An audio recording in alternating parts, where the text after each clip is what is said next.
JB. ఈరోజు రాజ్యాంగ పఠనం వచ్చేసి 132వ రోజు, 3వ అధ్యాయం రాష్ట్ర శాసన మండలి సాధారణ విషయాలు. ఆర్టికల్ 168 రాష్ట్రాలలో శాసన మండలులు ఏర్పాటు. 1. ప్రతి రాష్ట్రానికి శాసన మండలి ఉండవలెను. అది గవర్నర్తోను. ఆంధ్రప్రదేశ్, బీహార్, మధ్యప్రదేశ్, మహారాష్ట్ర, కర్ణాటక, తమిళనాడు, తెలంగాణ, ఉత్తరప్రదేశ్ రాష్ట్రాలలో 2 సభలను. మిగతా రాష్ట్రాలలో ఒకే సభను కూడి ఉండును. 2. ఒకే రాష్ట్రంలోని శాసన మండలి 2 సభలతో కూడిన ఉన్నప్పుడు అందులో ఒక దానిని శాసన పరిషత్తు అనియు రెండవ దానిని శాసన సభ అనియు పిలవలను. ఒకే సభ ఉన్నట్లయితే దానిని శాసనసభ అంటారు.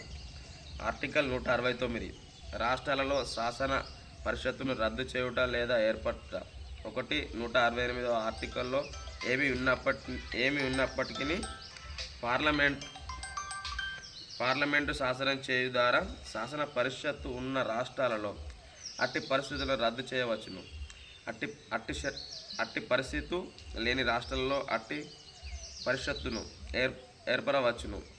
ఇందు నిమిత్తం సదరు రాష్ట్ర శాసనసభ మొత్తం సభ్యత్వంలో అధిక సంఖ్యాకుల చేతను హాజరైన ఓటు వేయు సభ్యులలో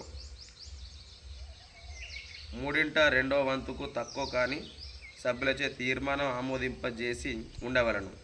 2వ క్లాజు 1లో పేర్కొనబడిన ఏదేని శాసనంలో ఆ శాసన నిబంధనలను అమలుపరచుటకు అవసరమైనటువంటి ఈ రాజ్యాంగంను సవరించినట్టి నిబంధనలు ఉండవలను. మరియు అట్టి శాసనంలో పార్లమెంటు అవసరమని భావించినట్టి అనుబంధం అనుషంగిక